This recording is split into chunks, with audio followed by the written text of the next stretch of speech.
नमस्कार, अमर उजाला बोनस में आपका स्वागत है। मैं हूं शुभम शंखधर और आप देख रहे हैं अपना मनपसंद prime time show bonus point. तमाम खबरों पर विश्लेषण के लिए द बोनस के एडिटर अंशुमान तिवारी जी हमारे साथ जुड़ गए हैं। सर, बहुत स्वागत है आपका।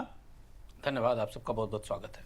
और अंशुमान जी से चर्चा शुरू की जाए उससे पहले देखिए आप ये ऑन द शो, जहां हम बात करेंगे मॉनसून से लेकर और अमेरिका ईरान के युद्ध तक।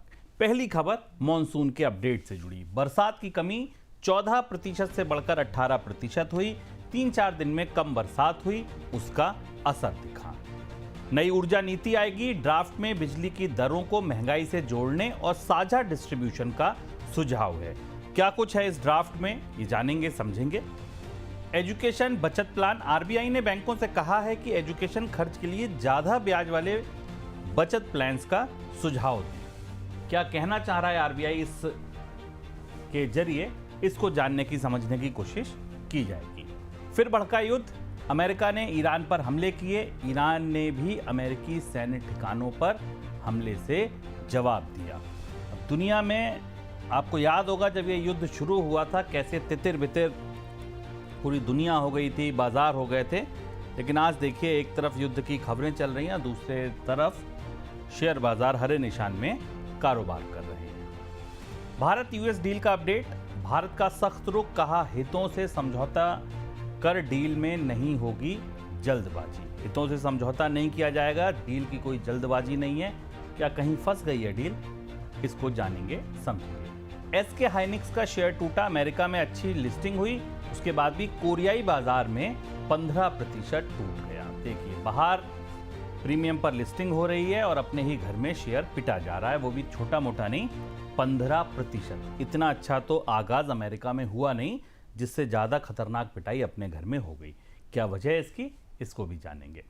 जुलाई के पहले हफ्ते देश भर में मानसून में हुए सुधार के बाद स्थिति फिर से बिगड़ने लगी है।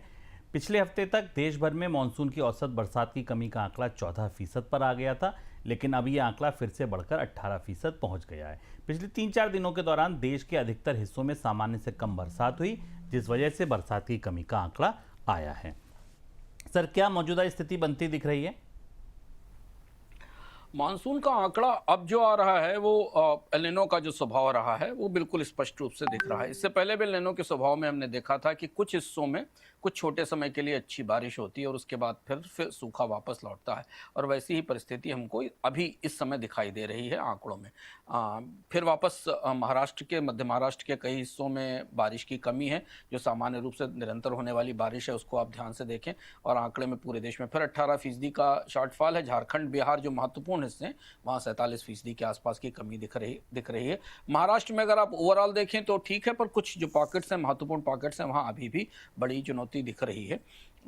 पश्चिम, उत्तर पश्चिम जहां मानसून पहुंचता है पंजाब हरियाणा की तरफ, वहां तो अभी परिस्थिति बेहतर नहीं है। मौसम विभाग का आकलन अभी भी बिलो नॉर्मल रेनफॉल के लिए बना हुआ है। हालांकि इस दौरान काफ़ी बारिश हुई है बीच में, लेकिन मौसम विभाग का मानना है कि ओवरऑल पूरे मानसून के सीज़न में, जो कि जून से शुरू होता है और सितंबर तक जाता है, सामान्य से कम मानसून होगा की बारिश होगी। और दूसरा ये कि जो इसका रीजनल वितरण है, क्षेत्रीय आधार पर वितरण है, वो इस बार और ज़्यादा अनइवन होने वाला है। एक बात जो पिछले सप्ताह हमने बताई थी कि मानसून में एक सप्ताह के भीतर अतिवृष्टि से, अनावृष्टि से अतिवृष्टि की स्थिति, बहुत ज़्यादा बारिश से अचानक भारी बारिश की स्थिति, ये बेहद अप्रत्याशित है। तो अब मानसून को लेकर जो खाद्य महंगाई की संभावनाएं हैं वो वही मौजूद हैं, वही मजबूती के तौर पर दिखाई दे रही हैं।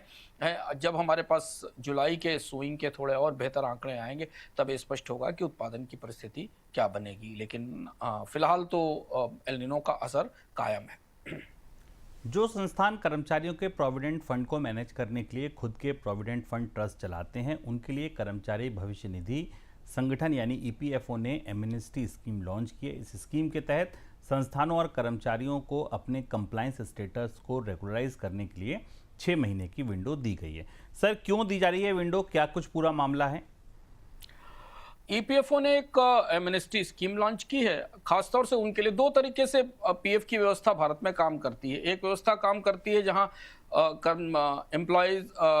एम्प्लॉयर्स यानी जो नियोक्ता हैं वो कर्मचारियों का पीएफ काट कर या उनके तनख्वाह से पीएफ काट कर ईपीएफओ के ऑर्गेनाइजेशन में जमा करते हैं। और दूसरा जो महत्वपूर्ण हिस्सा है जिसको लेकर बहुत सारे सवाल भी इससे पहले उठते रहे हैं, वो कई नियोक्ताओं के अपने ट्रस्ट बने हुए हैं जो पीएफ के नियमों के तहत ही काम करते हैं, पर उनको पीएफ ट्रस्ट कहा जाता है और वो ईपीएफ एक्ट से एग्जम्प्ट होते हैं, लेकिन उनको सोशल सिक्योरिटी कोड के तहत रखा जाता है। इनको लेकर बहुत सारे सवाल इससे पहले भी उठते रहे। इससे पहले भी तमाम रिपोर्ट्स आई थी जिनमें कई सारे नियोक्ताओं ने ईपीएफ ट्रस्ट में का कंट्रीब्यूशन नहीं पूरा डाला था, कर्मचारियों का पैसा नहीं मिला था। तो इसमें इंसेप्शन जो नई स्कीम आई है ईपीएफओ एमएनएसटी की, उसमें शुरुआत से यानी जब से ये ट्रस्ट बना है तब से लेकर आज तक जो एलिजिबिलिटी नॉर्म्स की का वायलेशन हुआ है, किसी तरीके की कंप्लायंस में चूक हुई है, उसको सबको लेकर एक छूट, एक एमएनएसटी का मौका दिया जा रहा है। ये एक तरीके का क्लीन अप मूव कह सकते हैं आप, कि जो पुराने ट्रस्ट हैं उनकी पुरानी फाइलों को साफ करने की कोशिश है।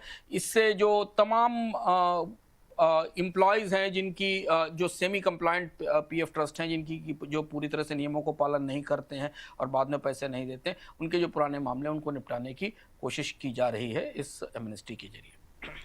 केंद्र सरकार नई ऊर्जा नीति पर काम कर रही है और उसका ड्राफ्ट तैयार है। ड्राफ्ट में बिजली डिस्ट्रीब्यूशन के लिए डिस्ट्रीब्यूटर कंपनियों के साझा नेटवर्क का सुझाव दिया गया है। इसके अलावा बिजली की दरों को महंगाई दरों के साथ जोड़ने का भी सुझाव है।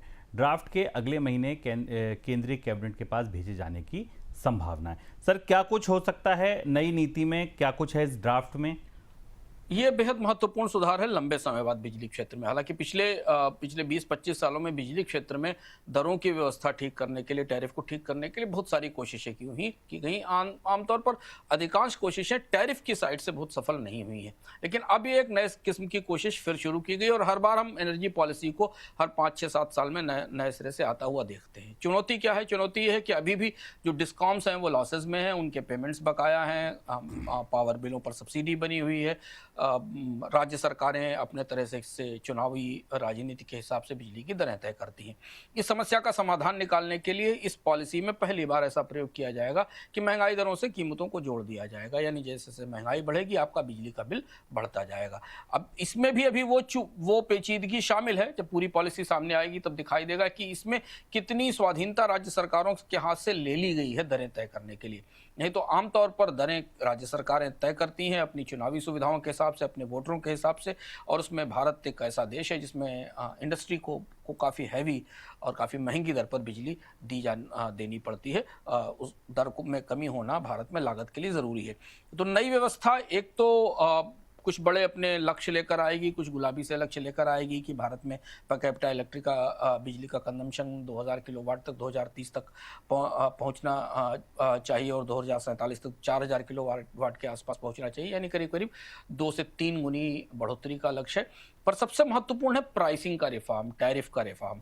वो रिफॉर्म क्या इस बार शुरू हो पाएगा? क्या केंद्र राज्य सरकारों को इस बात के लिए राजी कर पाएगी कि वो बिजली की दरों को पूरी तरह मुक्त छोड़ दें, बाजार के हवाले कर दें, लागत बढ़ने के साथ बिजली की दरें बढ़ें, और इसका एक अपना असर भी होगा कंज्यूमर्स पर, उपभोक्ताओं पर। वैसे भी भारत में बिजली की दरें उपभोक्ताओं के लिए कई राज्यों में काफ़ी ऊंची हैं। विदेशी करेंसी में डिपॉजिट बढ़ाकर रुपए को सहारा देने के लिए रिजर्व बैंक ने FCNR डिपॉजिट को लेकर जो ढील दी है उसको ट्रैक करने के लिए सोमवार को वित्त मंत्री निर्मला सीतारमण ने सरकारी बैंकों के प्रमुखों के साथ बैठक की। रिजर्व बैंक की ढील के तहत 30 सितंबर तक 3 से 5 साल की अवधि के लिए नए FNCR डिपॉजिट पर ब्याज दर की सीलिंग को हटा दिया गया है। वित्त वर्ष 2026 के दौरान देश में सिर्फ $946 मिलियन ही FCNR डिपॉजिट आया था, जबकि वित्त वर्ष 2025 में यह आंकड़ा $71 अरब का था। सर, क्या सरकार इस मोर्चे पर कुछ चिंता महसूस कर रही है? चिंता भी निश्चित तौर पर है शुभम। FCNR ही केवल एक वो विंडो है जिस विंडो पर सरकार ने काफ़ी दारोमदार रखा है भारत में डॉलर्स लाने का। हम इस पर अलग तरह से चर्चा करते रहे लगातार बोनस पॉइंट में। देखिए, रुपया आज भी 95 के पार है, 96 के करीब खड़ा हुआ है। कच्चे तेल की कीमतें जहाँ पहुँची हैं उसके बाद रुपये पर फिर दबाव बना हुआ है। बॉन्ड में इन्वेस्टमेंट खोला गया, धीमे धीमे बॉन्ड में इन्वेस्टमेंट आ रहा है। लेकिन अमेरिका में चूंकि बॉन्ड यील्ड ऊंची बनी हुई है, इसलिए भारतीय बाजार में निवेश कम है और रुपए में जब तक स्थिरता नहीं आएगी, बॉन्ड निवेशकों के लिए लंबे समय में निवेश का मौका नहीं मिलेगा। ये गणित हम पिछली बार आपको बता चुके हैं कि भारत में करीब 4% का डिप्रिसिएशन हुआ है और अगर अमेरिका से आप भारत के बॉन्ड पर ब्याज दरों में फर्क देखें, 7% की ब्याज दर भारत में मिलती है, अमेरिका में 4.7 से 8% बॉन्ड यील्ड है 10 साल के ऊपर, और 4% का डिप्रिसिएशन लगा दें तो भारतीय बॉन्ड्स पर रिटर्न अच्छा नहीं है। ऐसी स्थिति में सरकार ने FCNR जैसी विंडो खोली थी जिसमें विदेश में रहने वाले जो भारतीय हैं उनसे डॉलर में बचत जुटाई जाए, और इसके लिए सरकार ने बहुत लिबरलाइज्ड व्यवस्था दी है। बैंकों को ब्याज दरें बढ़ा सकते हैं और तरह तरह से उन्हें बुलाया जा सकता है। खास बात यह है कि इसके की विंडो 3 ही महीने 4 महीने की, तो 3 महीने में इन कोशिशों का नतीजा निकल आएगा। अगर आप बॉन्ड खोलने की कोशिश को देखें तो उसका बहुत सीमित नतीजा आया, उतना रिजल्ट नहीं आया। इक्विटी मार्केट में फ्लो कम है, एक्सपोर्ट के जरिए डॉलर आने की संभावना सीमित है। ऐसी स्थिति में विदेशी मुद्रा भंडार को मजबूत करने के लिए, भरने के लिए FCNR की खिड़की महत्वपूर्ण है और इस दृष्टि से वित्त मंत्री की यह बैठक खासी महत्वपूर्ण हो सकती है। इस बैठक के बाद कुछ और नई रियायतें लाई जा सकती हैं या बैंक अपनी चुनौतियां, अपनी संभावनाएं की रिपोर्ट उनके सामने रखेंगे। क्या अनिवासी भारतीय, विदेश में रहने वाले भारतीय बाजार को उतना आकर्षक पा रहे हैं रुपए के डिवेल्युएशन के बाद, ये भी इसमें देखना होगा। तो ये मीटिंग कुछ पॉलिसी ट्विक्स लेकर आ सकती है। हार्ड डॉलर्स कैसे लाए जाएं भारत में, और बैंक अगर इसको प्रॉपरली एग्जीक्यूट कर ले जा पाते हैं तो कितने फ्लोज आ सकते हैं, कितने विदेशी मुद्रा भंडार में डॉलर आ सकते हैं जो सरकार को या भारत को आने वाले दिनों में कुशन दे सके, क्योंकि उतार चढ़ाव जो मौजूदा परिस्थिति खाड़ी में बनती दिख रही है उस हिसाब से स्थितियां बेहद अप्रत्याशित हैं और ऐसी स्थिति में विदेशी मुद्रा भंडार का मजबूत होना अनिवार्य है। देश में बच्चों की शिक्षा पर बढ़ रहे खर्च को देखते हुए रिजर्व बैंक ने एजुकेशन खर्च के लिए नए सेविंग प्रोडक्ट को लेकर बैंकों का सुझाव मांगा है।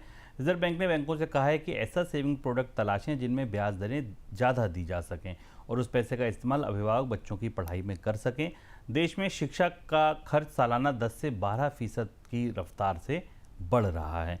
सर, ऐसी सलाह क्यों दी जा रही है? मौजूदा अभी कौन से ऐसे प्रोडक्ट हैं और क्या वहाँ पे उतना रिटर्न नहीं मिल पा रहा है? शुभम, ये बेहद महत्वपूर्ण खबर है और इस खबर को थोड़ा और गहराई से जाकर समझना होगा। रिजर्व बैंक दरअसल बैंकों से अपने सेविंग प्रोडक्ट्स को अब डाइवर्सिफाई करने के लिए और बदलने के लिए कह रहा है। आमतौर पर जो सरकारी बैंकों के पास या प्राइवेट बैंकों के पास सेविंग प्रोडक्ट हैं वो बहुत पुराने दौर के लिमिटेड प्रोडक्ट हैं। उनमें आपको फिक्स डिपॉजिट्स हैं, अलग अलग अवधि के, थोड़े रिकरिंग डिपॉजिट हैं और बाकी नॉर्मल सेविंग बैंक्स के प्रोडक्ट होते हैं, कुछ और प्रोडक्ट हैं। पहली बार RBI ये कह रहा है कि टारगेटेड सेविंग प्रोडक्ट लाया जाए जो माता पिता को इस तरीके की बचत करने के लिए प्रेरित करे जिससे वो बच्चों की पढ़ाई का खर्च आगे चलकर उठा सकें। चिंता कहाँ से निकल रही है? चिंता ये है कि भारत में बहुत सारे लोग अब जिस स्थिति में है वहाँ वो बच्चों की पढ़ाई का खर्च मौजूदा तनख्वाहों में, वेतन में नहीं उठा सकते। एजुकेशन लोन की डिमांड बढ़ रही है पर उसमें डिफॉल्ट्स भी काफ़ी ज़्यादा हैं और ये इस बात की स्वीकार्यता है कि भारतीय परिवारों की बैलेंस शीट अब इतनी मजबूत नहीं है कि वो भविष्य में अपने बच्चों को अच्छी पढ़ाई करा सके। ठीक है, ये सोचना अच्छा है, महत्वपूर्ण है और ये तथ्य भी ध्यान देना ज़रूरी है कि पढ़ाई और शिक्षा इतनी महंगी है कि RBI तक को इस पर चिंता करनी पड़ रही। पर दूसरी बात यहाँ ये कि क्या बैंक्स इस बात के लिए तैयार हो पाएंगे कि वो हाई यील्ड प्रोडक्ट लेकर आएँ बच्चों की पढ़ाई के लिए और जिन पर ज़्यादा ब्याज दर दे सके।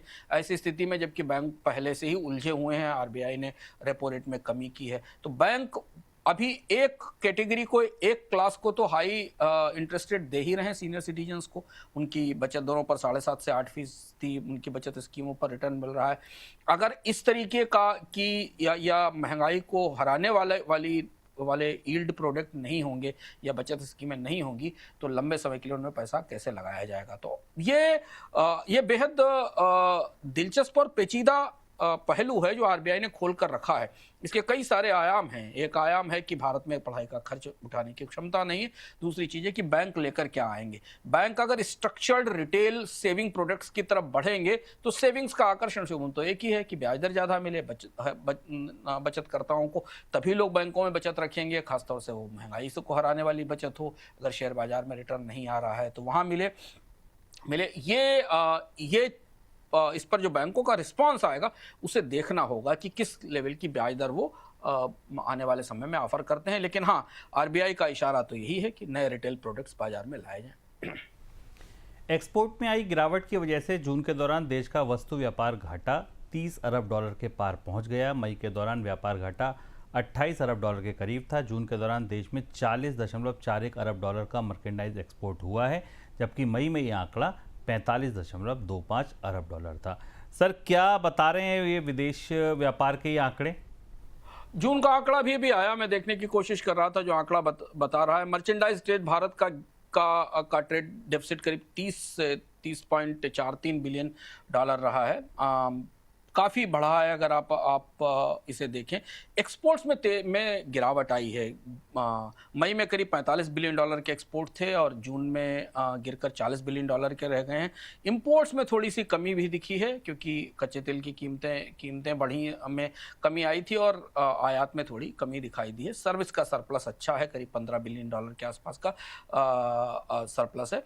जो जून के नंबर का तत्काल प्रिंट हमें अभी मिला है, वो ये बता रहा है कि ऑयल और डिमांड का जो प्रेशर था महंगाई के कारण और ऑयल की कीमतें बढ़ने के कारण, उसका असर आयात कम होने पर दिखा है। और ये दुनिया की तमाम अर्थव्यवस्थाओं में दिखा। इस खाड़ी युद्ध के बाद जो महंगाई बढ़ी, लागत बढ़ी, उसके बाद इंपोर्ट में कमी आई है। सर्विसेज का एक्सपोर्ट भारत के लिए सबसे बड़ी राहत की बात है इन आंकड़ों में। लेकिन अब मानसून का रिस्क है, ईरान वार की वापसी हुई है, कच्चे तेल की कीमतें वापस बढ़ी हैं, तो भारत के लिए फिर अब आयात की लागत बढ़ने का दौर शायद शुरू हो रहा है। अमेरिका और ईरान का युद्ध दोबारा भड़क गया है। पहले अमेरिका ने ईरान पर हवाई हमले किए, बाद में ईरान ने भी जवाबी कार्रवाई करते हुए खाड़ी में अमेरिकी सैन्य ठिकानों को निशाना बनाया। ईरान ने होर्मुज की खाड़ी को फिर से बंद करने की बात कही है। दोनों देशों के बीच बढ़ते टकराव का असर एनर्जी मार्केट पर पड़ रहा है। कच्चे तेल की कीमतों में दोबारा से जोरदार उछाल देखा गया। ब्रेंट का भाव 80 डॉलर के करीब पहुंच गया, लेकिन इसके बाद स्थिति थोड़ी सी नरम हुई और अब ऑलमोस्ट फ्लैट 1% के आसपास की तेजी कच्चे तेल की कीमतों में देखी जा रही है जब हम ये शो रिकॉर्ड कर रहे हैं। सर, पहले तो ये युद्ध की ताजा स्थिति क्या बनती दिख रही है, इसको ही समझेंगे।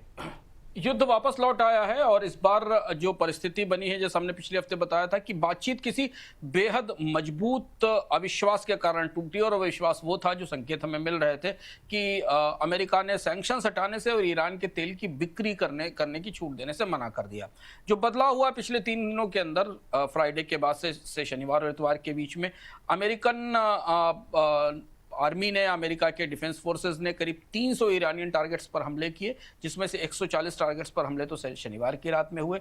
वापस ईरान ने अब लंबे समय बाद कतर पर हमला किया है, जो कि अभी हाल फिलहाल में इस बातचीत में नेगोशिएटर के तौर पर काम कर रहा था और दोनों तरफ का विश्वास जीतने की कोशिश कर रहा था। उस पर भी हमला हुआ, यूएई पे हमला हुआ है और ईरान ने अब अमेरिकन बेसिस पर, खासतौर पर अमेरिका के जो प्रमुख ठिकाने हैं उन पर हमला करना शुरू किया है। तमाम चर्चाएं इस बात की भी है कि रूस की तरफ से भी समर्थन मिल रहा है ईरान को, इंटेलिजेंस मिल रही है और ये हमले आने वाले दिनों में, जैसे जैसे अमेरिका के हमले बढ़ते हैं, ईरान के हमले बढ़ रहे हैं। जो चीज़ इसके भीतर से समझने वाली कि इजराइल की सक्रियता नहीं दिख रही है पिछले 3 दिनों में। जो रहस्यमय है कि इजराइल इस युद्ध में अभी फिलहाल सीधे तौर पर खुलकर जो दोबारा शुरू हुआ है उसमें भाग नहीं ले रहा है, और ईरान के पास जो सबसे बड़ी ताकत है होर्मुज, वो फिर से बंद कर दी गई है। आईआरजीसी ने स्पष्ट रूप से ऐलान कर दिया है कि हम होर्मुज नहीं खोलेंगे। परिस्थितियां लगभग वहीं लौट आई हैं और चूंकि समझना सबसे महत्वपूर्ण यह कि शांति की वार्ताओं की मेज तक पहुंचने के बाद, एक एमओयू होने के बाद, सहमति के एजेंडे तय होने के बाद जंग की वापसी बेहद चुनौतीपूर्ण और खतरनाक है। तो इसलिए जो लोग बाजार में तेजी देख रहे हैं और मान रहे हैं कि बाजार पर जंग का असर नहीं, उन्हें थोड़ा सतर्क और सावधान रहना चाहिए इस परिस्थिति में, क्योंकि यहाँ दोनों पक्ष एक दूसरे के आमने सामने बैठ चुके थे, शांति का मसौदा तय कर चुके थे और उसके बाद वापस फिर जंग के मोर्चे पर लौट आए हैं। तो अब ये परिस्थिति ज्यादा अनिश्चित है पिछली युद्ध की तुलना में। तो सर, फिर आगे क्या स्थिति बनती नजर आ रही है? आपको लगता है कि फिर से अगर ये स्थिति ज़्यादा नाजुक है पहले से, तो क्या ब्रेंट फिर से वही पुरानी स्थिति में $100, $120, वहाँ बाजारों में वही जो तबाही थी वो दोबारा वापस लौटती दिखेगी? ब्रेंट 80 के आसपास है। अगर ये जंग, अब मुझे जो परिस्थिति दिख रही है कि ये धीमे गति का कन्फ्लिक्ट या ये जंग धीमे धीमे लंबे समय तक चलती रहेगी, क्योंकि शांति का कोई मसौदा उपलब्ध नहीं है। चूंकि दुनिया की आदत मार्च से लेकर जून तक होर्मुज की बंदी की और बाकी चीज़ों की पड़ गई है, तो दुनिया अपनी अपनी ताकत के हिसाब से, अपनी क्षमता के हिसाब से, अपनी महंगाई के हिसाब से एडजस्ट करने की कोशिश करेगी। मुश्किल सबसे बड़ी ये है कि जैसे ही ये हमले जब तक मिलिट्री बेसिस को टारगेट बना रहे हैं, जैसे ईरान पर हुए अमेरिकी हमलों में ईरान का कोई ऑयल या गैस इंस्टॉलेशन निशाना नहीं बनाया गया, ईरान ने जो अमेरिका के पर हमले किए वो भी अमेरिका के डिफेंस बेसिस पर थे। ये चलता रहे, हालांकि ये बेहद खतरनाक है, एस्केलेट हो सकता है। इस पूरे क्षेत्र में अनिश्चितता और अस्थिरता किसी भी तरह से समस्या बन सकती है। यहां तक ये चीजें एक लंबे कन्फ्रंटेशन की तरफ बढ़ती दिखाई दे रही हैं, जिससे पहले भी हम चर्चा में कहते रहे, जो संभव दिख रहा है कि अमेरिका और ईरान के बीच एक लंबा रहकर चलने वाला अंतराल में चलने वाली जंग चलती रहे।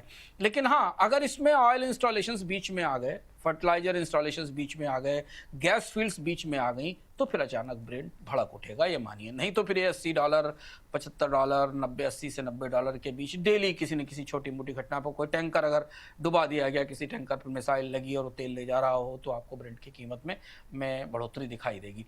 हाँ, ऑयल इंस्टॉलेशंस पर अगर हमले होते हैं, एनर्जी इंस्टॉलेशंस पर, दोनों जगह दोनों तरफ से हमले होते हैं, तो कच्चे तेल की कीमतों में फिर तेजी आएगी, फिर भड़केंगे, फिर $100 से ऊपर रहेंगे। लेकिन सबसे बड़ी बात, जो सबसे चिंता की बात है, कि वो है इस क्षेत्र की कंप्लीट पूरी तरह अनिश्चितता और मध्यस्थता की सारी संभावनाएं लगभग खत्म हो जाना दोनों पक्षों के बीच में, ईरान और अमेरिका के बीच में।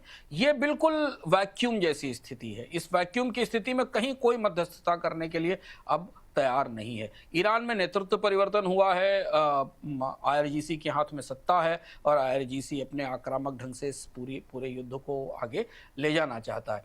तो ये अनिश्चितता हमेशा बनी रहेगी, और तेल चूंकि सबसे आसान निशाना है, तो वो कभी भी इस जंग की लपट के जद में आ सकता है। चलिए, अब बाजारों पर रुख करते हैं। अमेरिका और ईरान के बीच युद्ध दोबारा भड़कने की वजह से अमेरिकी करेंसी डॉलर में तेजी देखी जा रही है। डॉलर इंडेक्स फिर से 101 के ऊपर पहुंच गया है और इस तेजी की वजह से गोल्ड सिल्वर दोनों पिघल रहे हैं। ग्लोबल मार्केट में गोल्ड की कीमतें $4052 और चांदी $58 तक निचले स्तर तक फिसल गई है। अभी दोनों ही कमोडिटीज 2% से ज़्यादा टूटे हुए हैं। सर, गोल्ड और सिल्वर में किस तरीके का आप परिदृश्य बनता देख रहे हैं? यहाँ पर अभी आज फिर 2% की गिरावट है। डॉलर की मजबूती, क्रूड की महंगाई दो तात्कालिक फैक्टर थे, पर डॉलर की मजबूती को हम थोड़ा करीब से समझने की कोशिश करें। जो फेडरल रिजर्व की पिछली मीटिंग थी, जिसमें थोड़ा सा हॉकिश टिल्ट हमको दिखाई दिया था। और दूसरी बात है कि डॉलर में अब जो ब्रेक हायर वाला कॉन्सेप्ट है, 100 से ऊपर निकलने वाला, वो थोड़ा ज्यादा स्थायी और मजबूत होता दिख रहा है। 101 के आसपास डॉलर इंडेक्स दिख रहा है। और जो अभी की परिस्थिति है क्रूड की कीमतों को लेकर, क्रूड के जरिए आने वाली महंगाई को लेकर, और अमेरिका में कम से कम ब्याज दरें कम ना होने की संभावना तो अब मजबूत हो ही गई है। ऐसी स्थिति में डॉलर की मजबूती ज्यादा जड़ों के साथ, ज्यादा गहराई के साथ आती दिखाई दे रही है। और इस वजह से हमें गोल्ड और सिल्वर की कीमतों में गिरावट दिखी, जो स्वाभाविक रूप से दिखाई देती है। दूसरी चीज़ है कि डॉलर की मजबूती को थोड़ा लंबा दौर हो गया है। अगर आप जनवरी से देखें तो डॉलर मजबूत होना शुरू हुआ था, और अब हम आधा साल पार कर चुके हैं, जुलाई के मध्य में पहुंच चुके हैं।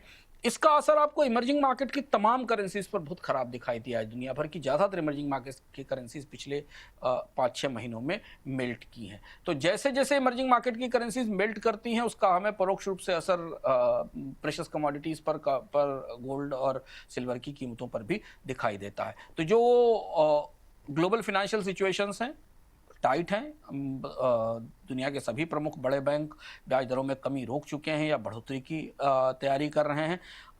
ऐसी स्थिति में और जब तक ये जंग की अनिश्चितता बनी रहती है, डॉलर में मजबूती और रुपए और गोल्ड और सिल्वर में कमजोरी लगभग स्थायी तौर पर दिखती है। और इसीलिए हमने शुरुआत में आपको बताया कि सरकार को फिर दोबारा एक मीटिंग बुलानी पड़ी बैंकों की, डॉलर की सप्लाई को लेकर, आपूर्ति को लेकर, कि भारतीय विदेशी मुद्रा भंडार में डॉलर कहां से लाए जा सकें। क्योंकि सब तमाम कोशिशों के बाद भी देखिए रुपया वहीं 95 से ऊपर खड़ा हुआ है।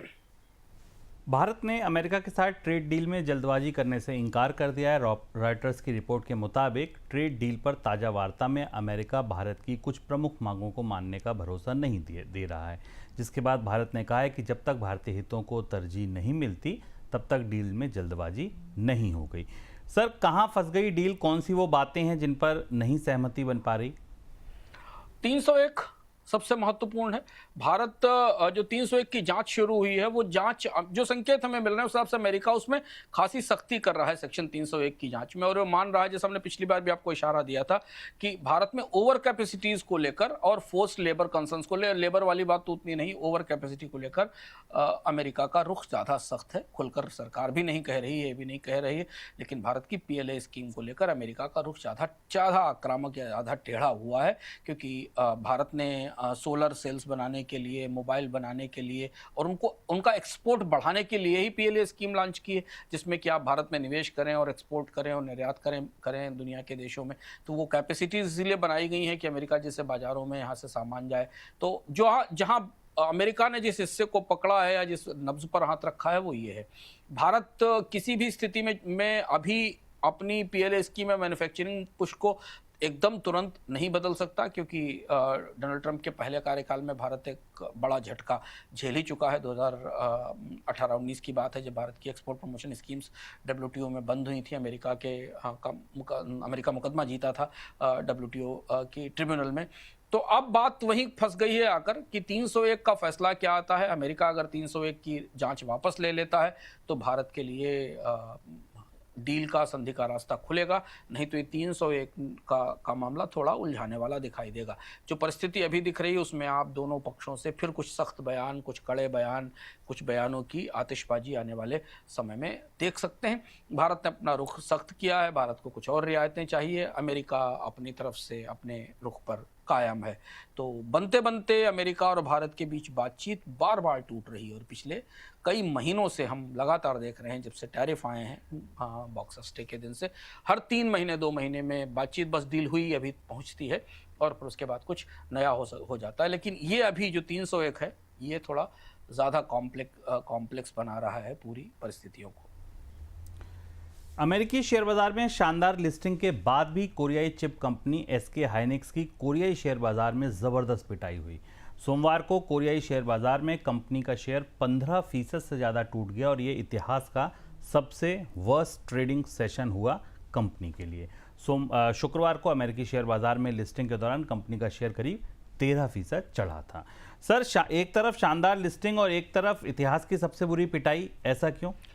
यही होता है देखिए बाजार में, और इसे समझना बेहद जरूरी है। SK हाइनिक्स कंपनी में कहीं कोई प्रॉब्लम नहीं है, दिक्कत नहीं, लेकिन कंपनी 10 से 14% के ऊपर ADR में लिस्ट हुई और इसके बाद घरेलू बाजार में एक वैल्यूएशन का रीसेट आया और तेज प्रॉफिट बुकिंग हमें दिखाई दी घरेलू बाजार के भीतर। तो कंपनी को अगर आप अमेरिका के बाजार में देखें तो बेहद शानदार लिस्टिंग है, लेकिन निवेशकों को बाद में दिखाई दिया कि अब घरेलू बाजार में वैल्यूएशन चूंकि बराबर हो रहे हैं और अमेरिकी बाजार के वैल्यूएशन और कोरियाई बाजार के वैल्यूएशन का जो फर्क है, इसको देखकर डोमेस्टिक इन्वेस्टर्स ने अपनी अर्निंग की उम्मीदों को, अपने निवेश को और बहुत सारे गवर्नेंस जैसे इश्यूज हैं, चूंकि अमेरिका में लिस्ट होने के बाद कंपनी कोरिया में के और अमेरिका के नियमों के तहत काम करेगी और जो फ्यूचर में उसकी पॉलिसीज़ को कंपनी की पॉलिसीज़ को अमेरिका की नीतियां प्रभावित करेंगी।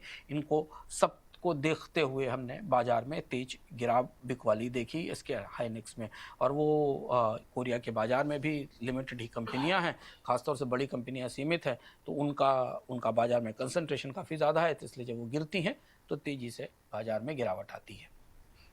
चलिए, तो ये था हमारा बोनस पॉइंट आज का। पूरी उम्मीद है आपको पसंद आया होगा। कल फिर आते हैं नए संस्करण के साथ, तब तक के लिए दीजिए इजाज़त। नमस्कार।